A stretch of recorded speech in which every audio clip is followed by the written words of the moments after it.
귀신 들려 죽게 된 한 아이를 아버지가 데리고 왔습니다. 아버지 마음이 얼마나 찢어지겠어요. 그래서 이 귀신 들리고 죽게 된 아들을 주님께 데려왔을 때 예수님께서 먼저 고쳐주지 않았습니다. 예수님을 향한 믿음을 갖게 만드셨습니다. 그 믿음을 보려고 합니다. 요한복음 10장 10절에 가보니까 도적이 오는 것은 도적질하고 죽이고 멸망시키려는 것뿐이요 내가 온 것은 양으로 하여금 생명을 얻게 하고 더 풍성히 얻게 하려 함이라. 마귀에게 붙들리면 죽는다는 거예요. 그러나 예수님은 여러분과 나를 살리십니다. 풍성하게 하십니다. 어린아이를 데리고 왔던 아버지의 믿음, 처음에는 믿음이 없었어요. 믿음이 없었습니다. 그런데 오늘 24절에는 이런 고백이 나옵니다. 다 같이 한번 저를 따라하세요. 내가 믿나이다. 여러분, 오늘 여러분과 나의 믿음 되기를 바랍니다. 아들을 고쳤던 아비의 믿음이 아니라 여러분과 저의 믿음. 내가 믿나이다. 그러면 전까지는 믿음이 없었다는 얘기예요. 지금 여러분이 예배드리기 이전까지 어떤 믿음을 가졌던 상관없이 이 시간 믿음을 가지시기를 축원합니다. 그러면 첫째로 어떤 믿음이었을까요? 17절에는 안 읽었습니다만 이런 얘기가 나옵니다. 주님께로 나왔다는 거예요. 여러분, 믿음의 세계는 주님께로 나오는 데서 출발합니다. 여러분들도 하나님 앞에 오늘 나오셨습니다. 이 시간이 중요합니다. 여러분, 예배에 나오셨습니다.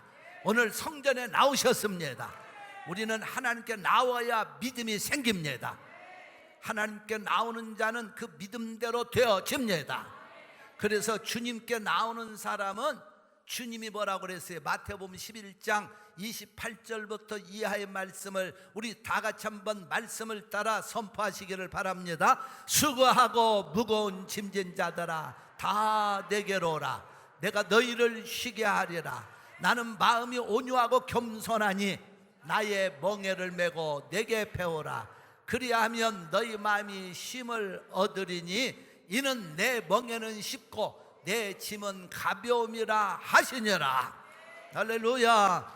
예수님 앞에 나오면 주님이 우리의 모든 걸 걷어가신대요. 그러니까 주님 앞에 나오는 믿음이 우선순위가 돼야 됩니다. 여러분, 그래서 예수님이 요한복음 14장 6절에 가보니까 예수님 자신을 이렇게 표현하십니다. 말씀을 선포합니다. 예수께서 가라사대 내가 곧 길이요 진리요 생명이니 나로 말미암지 않고는 아버지께로 올 자가 없느니라. 아멘. 주님은 우리의 길이 되어 주십니다. 어떤 문제가 있어도 주님 앞에 나오면 길이 열립니다. 죄인이라도 주님 앞에 나오면 생명을 얻습니다. 그렇기 때문에 예수님은 어떤 믿음에서 출발하냐? 주님께 성전에 나오고 예배에 나오고 하나님 앞에 나올 때 우리 믿음이 성장하고 그 믿음 따라 하나님이 역사하십니다. 그렇다면은 주님 앞에 나온 우리는 오늘 본격적으로 두 번째 어떤 믿음을 가져야 될까? 이제 다 여러분 주님 앞에 나오셨어. 나온 거 감사하십시오. 한번 감사 고백합시다. 하나님 아버지 감사합니다. 성전에 나온 거 감사합니다. 예배에 나온 거 감사합니다. 그렇게 믿으시면 아멘. 감사합니다. 그렇다면은 두 번째로 우리는 어떤 믿음을 가져야 될까요? 환경과 조건을 뛰어넘는, 쉽게 말하면 이런 용어는 기독교 용어는 아니에요. 운명팔자라는 말은 세상적인 용어입니다. 그래서 혹시라도 여러분에게 잘못된 전달이 되지 않아서 거기다 설명을 드린 거예요. 이게 한국 사람은 이런 말에 쉽게 알아듣기 때문에 환경과 운명, 내 운명과 팔자까지도 뛰어넘는 믿음. 자, 왜 그랬을까? 21절 말씀에 이렇게 나옵니다. 예수님이 그 아비에게 물어봤어요. 네 아들 언제부터 이렇게 죽게 생겼느냐? 뭐라고 합니까? 어릴 때부터니이다. 어릴 때부터라고 그랬어요. 그렇다면 지금 주님 앞에 서 있는 이 아이는 지금 문제가 생긴 게 아니고 태어날 때부터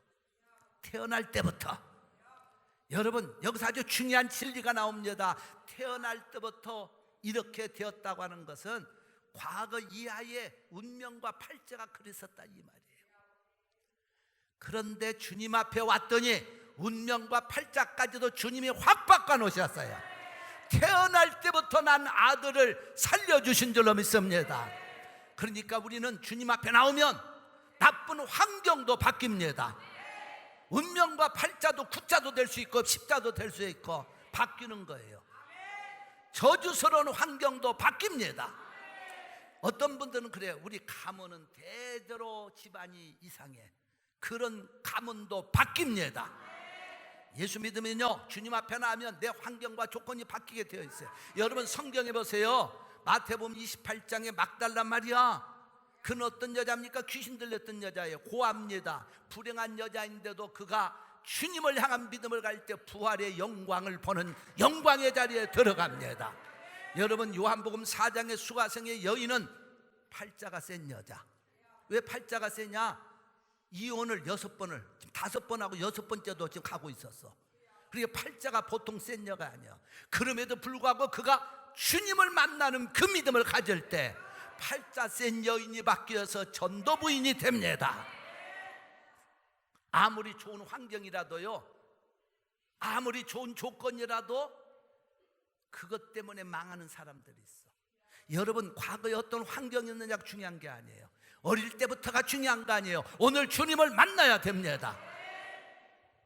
놀라운 것은 역대상 13장과 15장에 가보면, 또 그리고 사무엘 하 15장에 가보면 다윗의 아들이었던 압살롬 왕자 얘기가 나옵니다.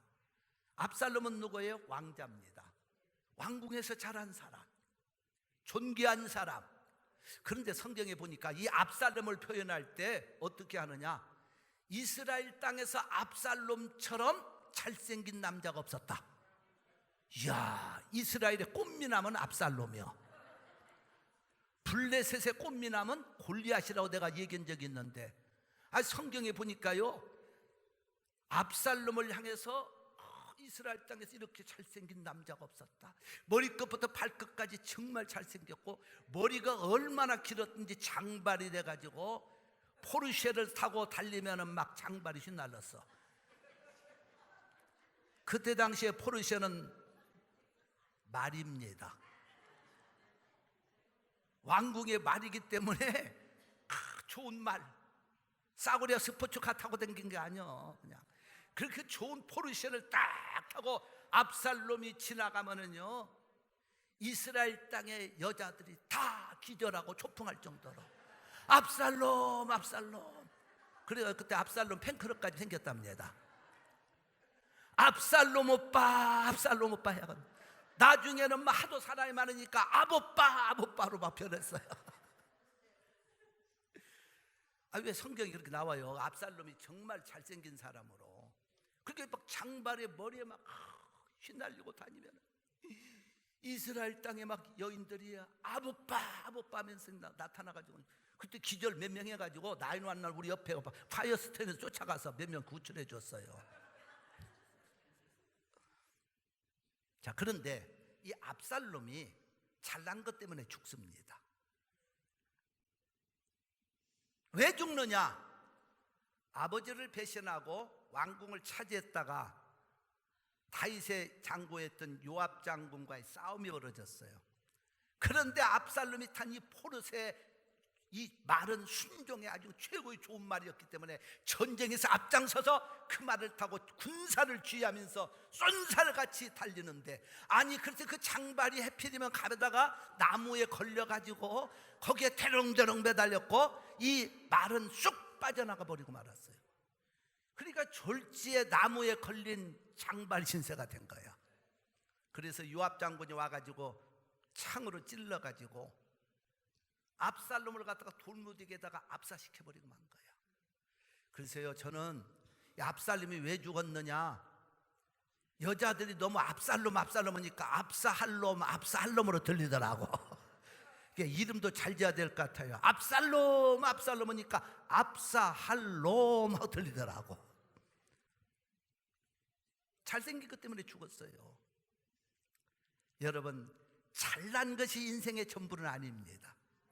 어릴 때부터 환경적으로 유전적으로 우리가 아무리 어렵다고 할지라도 하나님을 믿으면 주님을 향한 영적인 믿음이 강해지면 환경을 뛰어넘습니다. 조건을 뛰어넘습니다. 나이도 뛰어넘습니다. 그러니까 우리는 과거가 어떻느냐가 중요한 게 아니에요. 과거. 어떤 사람들은 미국에 살면서 맨날 과거 한국에 있을 때가 좋았는데 그 사람들은 성공 못해요. 오래전 이야기예요. 제가 저쪽에서 개척할 때 어떤 남자 하나가 등록을 했는데 보니까 얘기를 해보니까 세상에 거물급이야. 한국에서 유명대학을 나왔고 명문대학을 나왔고 그리고 집안이 부자고 친구들이 장관이고 깜짝 놀랐어요. 그런데 나중에 듣고 보니까 다 거짓말이었더라고.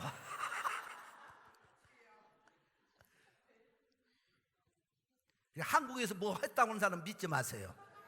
그부터 난 한국에서 누가 이제 이민 왔다고 들어와서 별말 해도 안 믿어져. 한국에 금송아지 있다고 해도 안 믿어져요.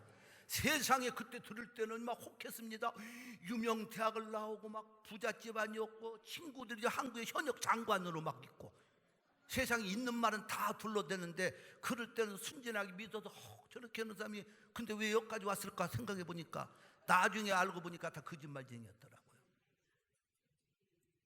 여러분, 사람은요 어릴 때부터 나가는 과거로 돌아가면 안 됩니다. 지금이 중요해요. 현실이 중요해요. 저는요 목회하고 시작할 때요 과거의 때를 한국 생각하지 않았어요. 전혀 생각하지 않았습니다. 그러면 내가 지는 거예요. 한국에서 목회 어떻게 했고 제가 여러분들에게 설명하지 않았어요. 제가 본격적인 설명은 목회가 된 다음에 책에서 설명하고 있는 거지. 안 그래요? 만약 내가 여기 개척하면서 한국에서 내가 목회를 할 때가 좋았는데 하고 이 짓을 하고 있었으면 목회 안 되는 겁니다. 깨끗이 잊어버렸어요. 하나부터 시작하자. 똑같은 얘기입니다. 여러분 지금 환경이 어떠하든 지금 여러분의 가문이 어떠하든 그거 아무 상관없습니다. 오늘 주님이 함께 하시면 운명도 바뀝니다. 팔자도 바뀝니다. 할렐루야. 우리는 과거에 우리 집안의 내력이 병이 이렇게 흘러가고 있으니까 그게 무슨 상관이 있어요? 예수 믿으면 집안의 유전병도 끊어놓습니다. 가난의 저주도 끊어놓습니다. 여러분이 생각하고 있는 집안에 흐르고 있는 저주라고 하는 것도 예수님 앞에서는 끊어지는 거예요. 할렐루야. 어떤 사람들은 내가 나이가 한 20년만 젊었더라면 20년 안 젊어도 괜찮아. 지금이 아름다운 때야. 믿습니까? 하나님 지금 있는 대로 우리 모습 쓰는 거예요. 믿으시면 아멘. 옆에 분하고 한번 이런 인사해보세요. 내 나이가 어때서 한번 해보세요.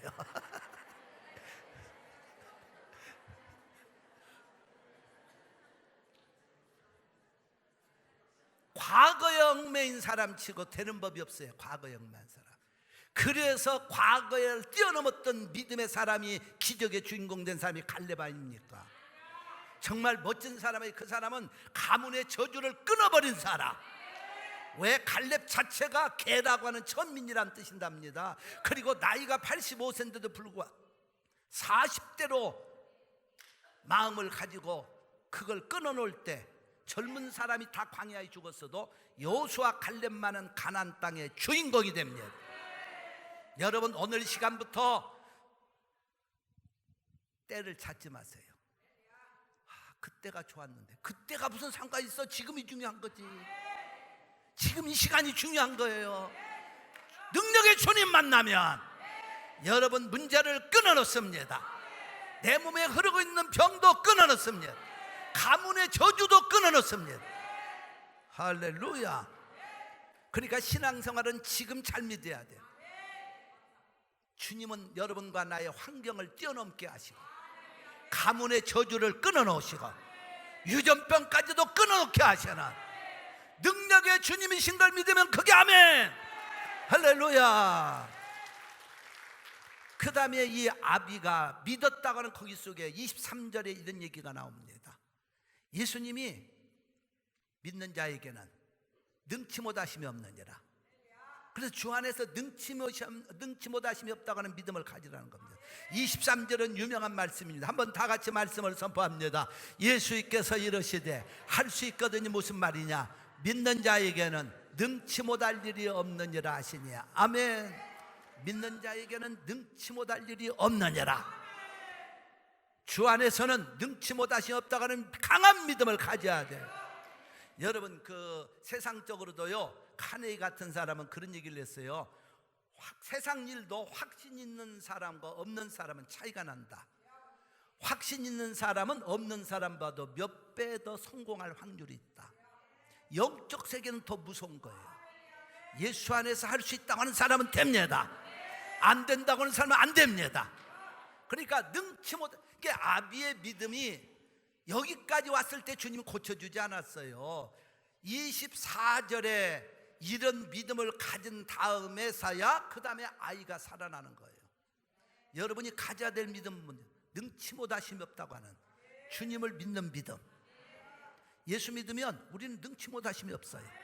그러니까 여러분은 항상 그런 믿음 안에서 긍정적으로 말을 해야 돼요. 할렐루야. 나는 예수님 안에서 능치 못하심이 없으므로 나는 건강합니다.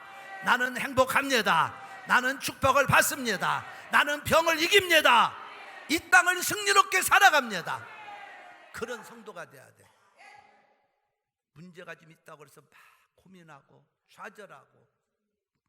MGM은 미국의 유명한 그 영화사의 이름이죠. MGM의 원 풀네임은 메트로 골드윈 메이어라고 하는 그거의 큰 이름인데, 그걸 따가지고 첫 자를 따가 MGM으로 됐는데, 그 메이어라고 하는 사람의 이름입니다. 원래는 이 MGM을 창설했던 주인공은 어릴 때 몸도 약했고 허약했던 사람이에요. 그러니까 친구들한테 싸우면 매 맞고 항상 그 분통이 터졌어요. 한 번에도 친구를 통해서 매를 맞고 놀림당해가지고 집에 와서 분풀이 할 수 없으니까 엄마를 붙들고 얘기하는 거. 엄마, 그런 거 새끼들 나쁜 놈들이야. 못된 놈들이야. 나를 괴롭히고. 그때 어머니가 그를 데리고, 메이어를 데리고 산으로 올라갔어요. 그리고 산을 향하여, 야 메이어야, 저 산을 향해서 한번 소리쳐봐라. 거기다 분풀이 실컷 해라. 네 친구들을 향해서 욕하는 거 한번 해봐라 했더니 막 이 나쁜 놈의 새끼들, 못된 놈의 새끼들 막 욕을 하니까 그 욕이 말이죠, 산을 타고서 메아리로 들리는데 웅웅웅 하면서 막 한 번 말했는데 그 소리가 여러 소리로 들리는 거예요. 그러니까 어머니가, 야 이제는 하나님이 나를 축복하신다고 한번 해봐라. 그러니까 하나님이 나를 축복하신다고 하니까 그 소리가 웅웅 들리는 거예요. 그때 어머니가 가르쳐 준 거예요. 네가 나쁜 말로 그렇게 확신 가지고 선포하면 너는 나쁜 사람으로 되돌아온다. 그것이 한마디가 아니라 10마디로 돌아오지 않느냐. 축복한다고 하니까 네가 축복받는 사람으로 돌아오지 않느냐. 그 말에 이 아이가 깨닫고 그때부터 그가 바로 서가지고, 그래서 유명한 사업가로 MGM을 창설하는 메이어가 되는 겁니다. 우리가 하나님을 믿는다는 거. 예수님이 그래서 이 아비에게 뭐라고 합니까? 할 수 있거든. 무슨 말이냐? 할 수 있거든. 무슨 말이냐? 믿는 자에게는 능치 못하심이 없느냐라. 여러분에게는 능치 못함이 없습니다. 그렇다면 우리는 입을 열어서 고백을 해야 됩니다. 나는 주 안에서 됩니다. 건강합니다. 행복합니다. 한번 여러분 심차게 저를 따라 고백해. 나는 주 안에서 행복합니다. 건강합니다. 잘 됩니다. 축복받습니다. 그렇게 믿으시면 아멘 박수. 그래서 빌립보 4장 13절에 가보니까 내게 능력 주시는 자 안에서 내가 모든 걸 할 수 있느니라. 여러분과 내가 능력 있는 것이 아니라 능력 주시는 자 안에서 예수님을 향한 믿음을 가지시길 바랍니다. 마지막으로 우리는 이 아비의 믿음 24절에서 절정을 이루고 있어요. 소리를 치고 함성을 지릅니다. 그래서 24절 말씀을 한번 다시 우리 선포합니다. 시작. 곧 그 아이의 아비가 소리를 질러 가로되 내가 믿나이다. 자, 아비가 뭐라고 그랬어요? 소리를 질렀다고 그랬어요? 그냥 중얼중얼 했다고 그랬습니까? 소리를 질렀단 말은 함성 소리가 나오고 고함 소리가 나오고, 믿음의 세계는요 소리가 나와야 돼요. 교회에서도요 찬양의 소리, 기도의 소리, 아멘의 소리, 박수 소리가 나와야 돼. 할렐루야, 아멘의 소리가 나와야 돼. 왜 그러느냐? 성경은요 소리 역사 같아져 보니까 하나님의 말씀이 가라사대 온 천지가 막 우렁우렁 하니까 막 천지가 창조되잖아요. 여호수아 6장에 가보면 여호수아와 이스라엘 민족이 여리송을 무너뜨릴 때도 마지막 날 소리를 지르니까 여리송이 무너졌어요. 사사기 7장에 가보면 기돈과 300명 용사가 항아리에다가 횃불을 감춰가지고 갔다가 적군 앞에 가서 냅다 한밤중에 막 항아리를 와장창 300개 깨면서 나팔을 막 강하게 뚜뚜뚜뚜 하면서 막 여호와를 위하여 기도를 해야 하니까 막 하나님의 영이요 그 적군들을 혼미해가지고 저희들끼리 다 죽여가지고 자멸하고 말았어요. 그 기적이 일어나는 거예요. 할렐루야. 여러분, 이 소리라는 건 대단히 중요한 겁니다. 그러니까 교회에서 소리가 안 나면 영적으로 죽은 거예요. 소리가 나와야 돼. 마태복음 9장에도 가보면 두 소경이 고침을 받을 때 주님을 향해서 소리로 부르진다. 그러니까 다윗이요 사무엘하 6장과 역대상 13장에서 다윗이 한 걸 보면은 하나님의 법궤를 예루살렘으로 모시고 오는데, 하나님의 법궤를 모시고 오는데, 아니 둘이면 4명이면 들을 수 있어. 근데 몇 명을 선출했는거니? 3만 명. 이스라엘 땅에서 건장한 남자들 3만 명. 그 3만 명이 하나님의 법궤 하나를 들면서 앞에 뒤로 막 악기들을, 각종 악기를 동원해가지고 예루살렘에 하나님의 임재를 선포하는데 3만 명의 남자 장정들이 한번 소리 지른다고 생각해 보세요. 온 천지가 진동하도록 만들었다는 거예요. 그리고 여호와를 위하여 하나님께 찬양하고 막 기도하면서, 그러니까 다윗이 그때 자기 허리가 바지가 벗어진 줄 모르고 춤췄다는 얘기가, 그때는 왜 소리가 하도 크고 막 그러니까 바지가 벗어지는지 그것도 모르고 그냥 좋아가지고 하나님께 춤추다가 부인이 너무 방정 맞다고 한 얘기가 그때 다 나오는 얘기예요. 여러분, 소리 역사예요, 기독교는. 그래서 시편 81편 10절에 가보니까 이렇게 말합니다. 나는 너를 애굽 땅에서 인도하여 낸 여호와 네 하나님이니 그 다음은 저와 함께 선포합시다. 시작. 네 입을 넓게 열라, 내가 채우리라. 아멘. 여러분, 입을 여시기를 주의 이름으로 축원합니다. 그런가 하면은 여러분 또 말씀이 나옵니다.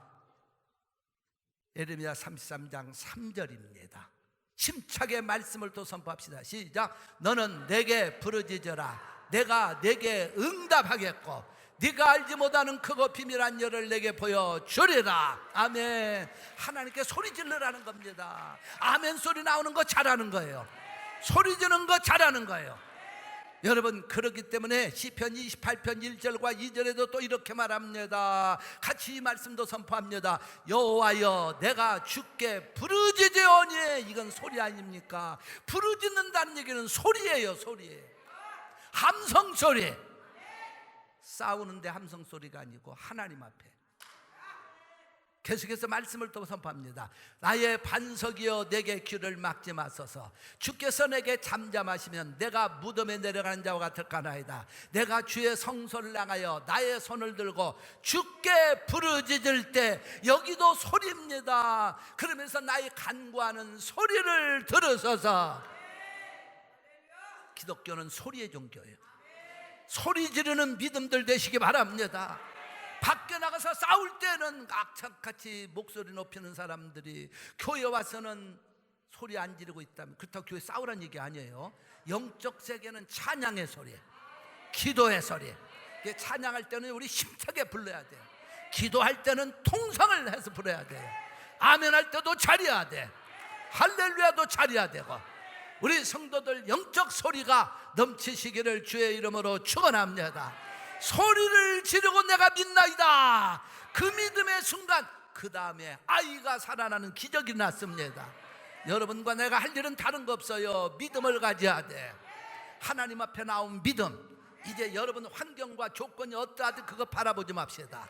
이제 내가 주신 하나님의 능력만 바라보고, 내게 주시는 그 능력만을 의지하고, 내게 있는 연약함도 질병도 불행도 가난도 이것도 뛰어넘어서 영적으로 승리하시기를 주의 이름으로 축원합니다. 그 다음에 기적은 더물옵니다. 축복은 더물옵니다. 건강은 더물옵니다. 기도하겠습니다.